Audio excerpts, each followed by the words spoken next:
반갑습니다. 저는 2021학년도 민주시민교육과 학교폭력 사안 담당 업무를 맡고 있는 장학사 엄영신입니다. 오늘은 2월 16일입니다. 현재 학교 사정에 따라 업무 분장이 끝나지 않아서 학교폭력 담당 선생님이나 학생부장 선생님이 이 영상을 못 볼 수도 있겠네요. 업무 분장이 끝난 학교에서는 담당 선생님께서 이 영상을 보시고 계실 것 같습니다. 일단 자이든 타이든 이 힘들고 어려운 업무를 맡아주셔서 감사합니다. 그리고 올 한 해 잘 부탁드립니다. 올해 처음 학교폭력 업무를 맡으시는 선생님, 벌써 여러 해 맡고 계시는 선생님, 참 다양한 경력의 선생님들께서 학교폭력 담당 교사 또는 부장이라는 이유로 이 영상을 보고 계실 것 같습니다. 선생님들의 마음은 너무 무거우시겠지만 저는 선생님들 만나서 너무너무 반갑습니다. 환영합니다. 이 업무를 맡은 이상 선생님들과 저는 1년 동안 함께 하실 겁니다. 선생님들의 업무 경감과 지원을 위해 최선을 다하도록 하겠습니다. 많은 조언과 다양한 의견을 언제든지 주신다면 적극 반영할 수 있도록 노력하는 장학사가 되도록 하겠습니다. 시작 인사가 너무 길었습니다. 연수를 시작하겠습니다. 다음과 같은 순서대로 말씀드리도록 하겠습니다. 2020학년도 학교폭력 사안 처리의 특징을 말씀드리겠습니다. 학교폭력 예방 및 대책에 관한 법률 개정으로 2020년 3월 1일부터 학교폭력 전담기구 운영, 학교장 자체 결제 실시, 학교폭력 대책 심의위원회를 지원청에서 운영하게 되었습니다. 교감선생님, 전문상담교사 또는 전문상담사, 보건교사 및 책임교사, 학부모로 학교폭력 전담기구가 구성되고 경미한 사안의 경우 학교장 자체 해결제로 종결 지을 수 있게 되었습니다. 학교에서 운영하던 학교폭력 대책 자치위원회가 지원청의 학교폭력 대책 심의위원회로 변경되어 전문성과 공정성을 높일 수 있게 되었습니다. 그동안 가해 학생에 대한 징벌적 처벌을 위주로 하던 학교폭력 사안 처리 방향이 달라진 것을 알 수 있습니다. 학교폭력 예방 및 대책에 관한 법률 제1조는 피해 학생의 보호, 가해 학생의 선도 교육 및 피해 학생과 가해 학생 간의 분쟁 조정을 통하여 학생의 인권을 보호하고 학생을 건전한 사회 구성원으로 육성하고자 합니다. 즉 피해 학생을 보호한다는 것을 기본 전제로 한때의 실수로 인한 경미한 학교폭력 사안의 경우 학교장 자체 해결제로 종결짓고 이해, 소통, 대화 등을 통해 원래 상태 또는 일상생활로 돌아갈 수 있도록 함께 노력하는 것입니다. 그리고 가해 학생 선도조치 1, 2, 3호를 처음 받을 경우에는 생활기록부에 기록하는 것도 요구할 수 있게 되었습니다. 물론 같은 학교 급에서입니다.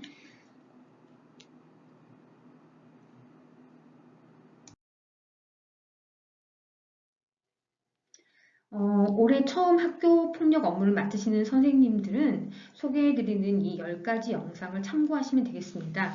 먼저 이 영상을 보시고 아니면 오늘 영상을 보시고 추후에 언제든지 필요하실 때마다 관련 영상을 보시면 되겠습니다. 여기 소개된 2020년 학교폭력 사안 처리 안내 영상은 우리교육청 유튜브에 탑재가 되어 있습니다. 작년에 코로나19로 인해서 선생님들과 직접 만나 뵙고 연수를 하지 못하는 상황이었습니다. 그때 교육청 자체적으로 영상을 찍어서 우리 교육청 유튜브에 탑재를 해놨었거든요. 이 영상을 보시면 학교 폭력 사안 처리 업무에 많은 도움이 되실 것이라고 생각합니다. 이제부터는 2021년 달라진 학교폭력 사안 처리에 대해 말씀드리겠습니다. 크게 4가지인데요. 먼저 모든 사안 처리 업무를 다플림톡을 이용합니다. 두 번째는 아동학대 사안을 학교폭력에서 제외하고요. 세 번째는 학폭법 제16조의 개정입니다. 네 번째는 학교폭력 사안 처리 관련 양식이 조금 변경, 추가되었습니다. 자세하게 말씀드리도록 하겠습니다. 보시는 화면은 다플림톡 첫 화면인데요. 학교폭력 예방교육, 사안처리 현장 지원, 관계 개선 프로그램, 다플림 인력풀 이 4가지 메뉴로 구성이 되어 있고요. 선생님들은 공인인증서로 로그인을 하셔서 특히나 우리 학교폭력 사안처리 업무를 맡고 계신 선생님들께서는 로그인한 후에 보이는 사안처리 탭을 사용하실 수 있습니다. 이 메뉴 사용에 관한 전반적인 내용은 22일에 학교폭력 예방 담당 자학사님이 자세하게 설명해 주실 것입니다. 그래서 로그인해서 들어가면 다플립톡 화면 상단에 사안 처리 화면 탭을 볼 수 있습니다. 사안 처리 탭을 클릭하시면 사안 처리 화면 탭이 뜹니다. 화면 탭을 볼 수 있습니다. 사안 처리 탭을 클릭하면 보시는 것처럼 이 화면이 뜹니다. 학교폭력 사안 처리는 이 화면에서 모두 처리하고 교감 교장 선생님께서는 결제 대기에 올라와 있는 문서를 클릭해서 승인 하시면 됩니다. 이 화면을 보시면요.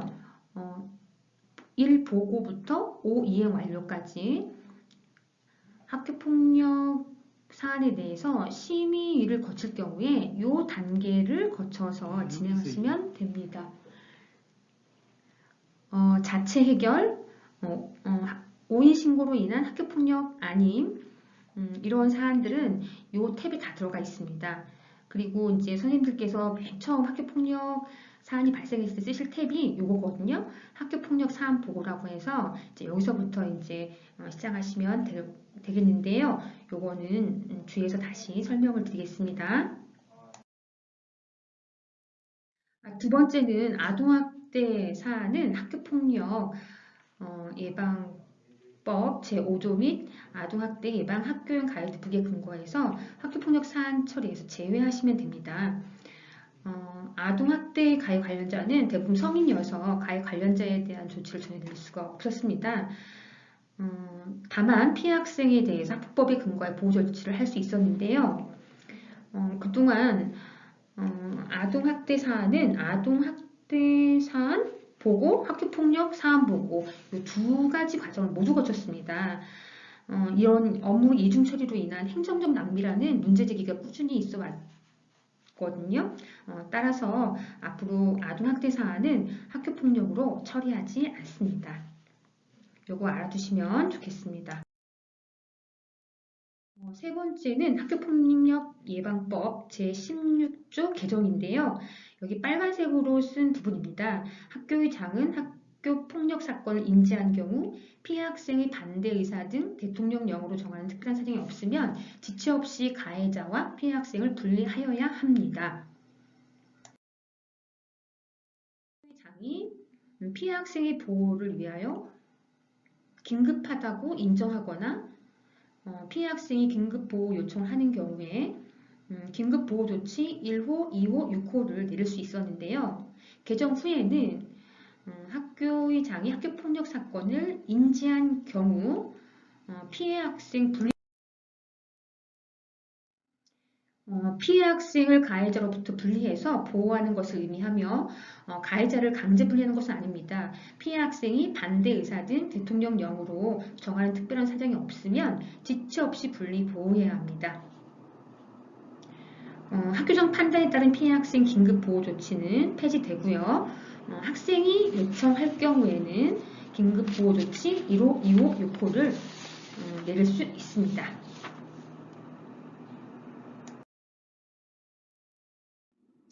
앞에서도 말씀드렸지만 가해 학생에 대한 응보적, 징벌적 선도 조치보다는 이해, 소통, 대화 등을 통해 원래 상태 또는 일상생활 돌아갈 수 있도록 함께 노력하는 것이 중요합니다. 따라서 피해 학생 및 그 보호자가 심의 개최를 원하지 않고 아래 4가지 요건에 모두 해당하는 경우 학교장 자체 해결이 가능하니까 학교에서는 이 제도를 잘 활용해 주시면 좋겠습니다. 간혹 학교장 자체 해결 4가지 조건에 부합하지만 학부모 미동의로 심의가 개최되는 경우가 있습니다. 일단 피해 학부모의 경우는 자녀가 피해를 입었다는 사실만으로 속상해하고 화가 나 있고 그리고 자기가 자녀를 돌봐주지 못했다는 죄책감에 빠지기 쉽습니다. 그래서 학교장 자체 해결제로 끝날 수 있는 사안을 심의로 가져가기도 하는데요. 가해 관련이든 피해 관련이든 우리 아이들이 상처 입지 않고 다시 회복해서 잘 성장하고 살아갈 수 있는 힘을 길러줄 수 있도록 학폭법 개정 취지를 잘 말씀해 주시고 중재를 잘 해주시기를 부탁드립니다.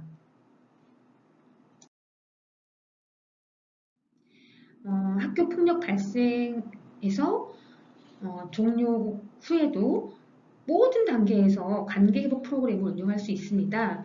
학교장 자체 해결로 끝났지만 피해 관련, 가해 관련 학생들은 같은 공간에서 생활을 해야 되고 또한 심의를 거쳐서 가해 학생 선도 조치를 받은 경우에도 마찬가지입니다. 전학이나 퇴학 조치를 받지 않은 이상 피가해 관련 학생들이 모두 학교에서 일상적으로 만나고 부딪힐 수 있습니다. 그래서 이 2명 이상의 관련 대상자들이 발생 상황에 대해서 이해하고 소통하고 대화 등을 통해서 원래 상태 또는 일상생활로 돌아갈 수 있도록 함께 노력하는 것이 관계회복 프로그램인데요. 이 관계회복 프로그램을 적절히 활용한다면 피가해 학생들의 학교 생활이 좀 더 나아지리라 생각합니다. 사실 학교에서는 누가 이 프로그램을 운영해야 하는지 고민이 많으신 것 같은데 가장 적임자는 전문 상담교사가 아닐까 싶습니다. 학교법 제14조에 의거 전문 상담교사들이 선발 배치되었는데요. 관계회복 프로그램을 어떻게 운영해야 될지 몰라서 못하는 경우가 많았습니다. 그래서 3, 4월에 전문 상담교사 및 상담사 대상으로 연수를 실시할 예정입니다. 기본적으로 관계회복 프로그램을 단위 학교에서 운영해 주는 것을 원칙으로 하고 미배치교는 다플림톡에서 신청하여 운영할 수 있습니다. 그리고 분쟁 조정 제도라는 게 있는데요. 피해 및 가해 학생 간 또는 그 보호자 간의 손해배상에 관련된 합의 조정 및 그 밖의 심의위원회가 필요하다고 인정하는 사항에 대해서 심의위원회 또는 교육감이 조정 가능합니다. 이런 제도가 있다는 걸 안내해 주시면 좋겠습니다. 우리 교육청에서는 화해 분쟁 조정 전문가를 양성해서 분쟁 조정을 지원할 예정입니다. 역시나 다플림톡에서 신청 가능합니다. 이런 부분도 추후에 좀 더 정확하게 안내해 드릴게요. 네 번째, 다플림톡을 이용한 화면 사안 처리 방법에 대해서 말씀드리겠습니다. 앞에서 설명드렸는데요. 다플림톡 사안 처리 화면에 들어오면 기본적으로 이런 화면이 보이실 겁니다. 학교용이라고 되어 있고요. 지원청용이 따로 있습니다. 그리고 여기서 하나씩 살펴보면 전체, 보고, 전담 기구, 심의 요청, 조치 이행, 이행 완료. 요 5단계가 심의를 요청했을 때 사안 보고부터 가해 학생 선도 조치 이행 완료까지 그러니까 한마디로 사안 발생부터 종료까지의 일련의 과정입니다. 사안이 발생했을 때 5인 신고로 인한 학교 폭력 아님으로 결정될 경우에는 모든 해당 문서가 사안이 끝났을 때 여기에 와 있고요. 자체 해결제로 종결되었을 때는 이 자체 해결 탭 안에 문서가 들어 있습니다. 그리고 여기 있는 등록 문서 탭을 누르시면 작성하신 모든 문서를 보실 수가 있습니다. 그리고 여기 전체라고 되어 있죠. 이 전체는 보고, 전담기구, 심의 요청, 조치 이행, 이행 완료. 여기 이 탭 안에 들어있는 문서들을 전체 한꺼번에 보실 수 있습니다. 여기 전담기구라고 되어 있잖아요. 그럼 이 전담기구는 사실은 이 전담기구 이 탭에 가 있습니다. 들어 있습니다. 그리고 5인 신고라고 되어 있는 이 문서들은 이 5인 신고 탭에 가 있겠죠. 사안이 종결된 사안입니다. 자체 해결이라고 되어 있는 이 문서들은 자체 해결에 들어가 있습니다. 그리고 우리 학교 폭력 사안처리 담당 선생님들께서 가장 많이 쓰시는 게 폭력이 발생했을 때 먼저 1차 보고를 지원청에 해야 되거든요. 이 학교 폭력 사안 보고 이 탭을 눌러서 학교 폭력 사안 카드를 작성하실 수가 있습니다.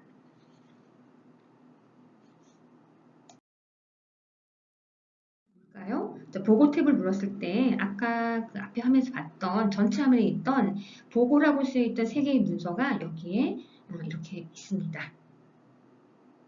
이 보고는 무슨 의미를 하냐면 무슨 의미를 띄고 있냐면 사안 담당 선생님이 사안 보고 카드를 작성해서 문서를 상신하면 보고 상태로 이게 뜹니다. 이게 교감 교장 선생님의 결제를 타고 지원청에 갔을 때 지원청에서 만약에 접수를 한다면 여기 이게 접수라고 바뀌어 있습니다. 접수라고요. 그럼 지원청에서 접수와 동시에 이 문서들은 어디로 가냐면 이 전담기구에 가 있습니다. 그러니까 지금 아직 이 세 개의 문서는 지원청에서 접수를 하지 않은 상태입니다. 담당 선생님께서 학교폭력 사안 보고 탭을 클릭하시면 이렇게 사안 카드가 뜨거든요. 여기에 기본 정보, 타학교 관련 여부, 관련 학생, 뭐 긴급 조치를 긴급 조치를 체크하게 되면 긴급 조치 요 아래 부분이 활성화됩니다. 또 체육 특기생이 체크가 된다면 체육 특기생 부분도 활성화가 되고요.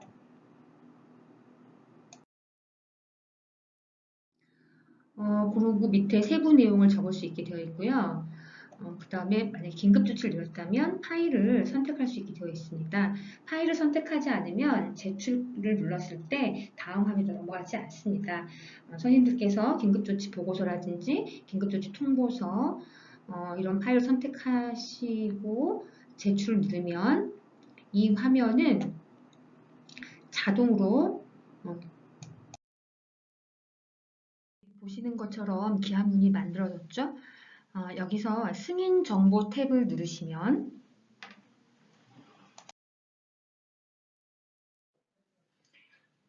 네, 이렇게 결제 창이 뜹니다. 그럼 여기서 교감 선생님을 검토로 클릭하시고 교장을 결제로 해서 등록 누르시면 이 문서는 교감 선생님의 결제 대기 창으로 가게 됩니다.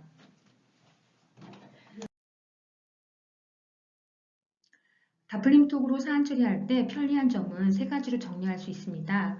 학교 폭력 업무를 처음 맡더라도 화면에 그 순서가 나와 있어서 순서대로 업무를 처리하며 놓칠 일이 없습니다. 그리고 내 업무가 지금 어떤 단계에 와 있는지도 한 번에 알 수 있습니다. 두 번째, 문서가 클릭 한 번으로 자동 생성됩니다. 또한 국정감사나 행정감사 때 요구하는 각종 통계 자료를 제출하지 않아도 됩니다.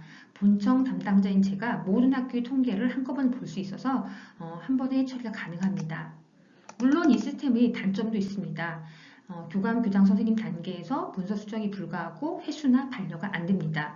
수정을 하려면 지원청의 이전 단계로 갈 수 있는 승인을 받아야 하는 번거로움 등이 있지만 이러한 점은 앞으로 계속 수정해 나갈 계획입니다. 많은 선생님들께서 긍정적인 시선으로 바라봐 주시면 좋겠습니다. 지금 문서 하단에 보시면요. 이런 식으로 진행 상황이 표기가 되어 있습니다.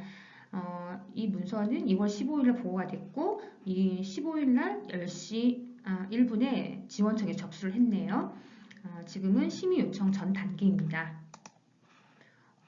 그리고 한 번의 클릭으로 이런 기한문이 자동 생성된다는 겁니다.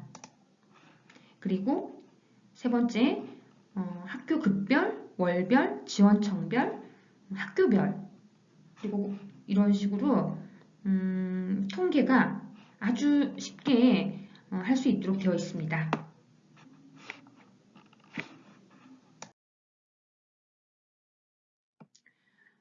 그리고 지금 이 표는 강남지원청 연승엽 전문주무관님이 작성해 주신 다플림톡으로 업무를 진행했을 때의 업무 단계입니다. 다플림톡으로 사안 처리 업무를 진행했더니 총 6단계 정도가 나오는데요.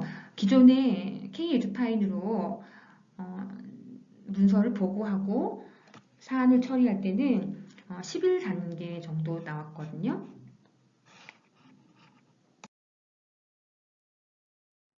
한 번 더 보시겠습니다. 다플림톡은 6단계로 끝난다고 볼 수 있고 기존에는 11단계 단계를 거친다는 걸 알 수 있습니다.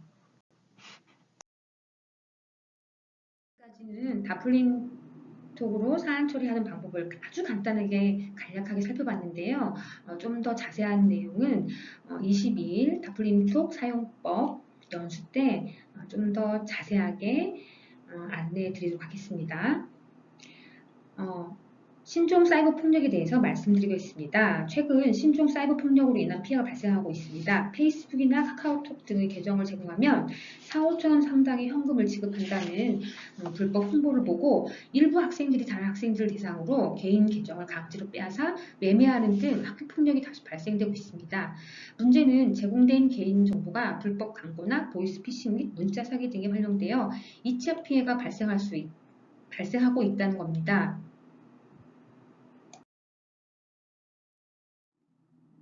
계정 등 개인정보를 요구할 때 단호히 거절할 수 있도록 학생과 보호자에게 안내할 필요가 있습니다. 신종 사이버 폭력의 예방 및 대처 방안입니다.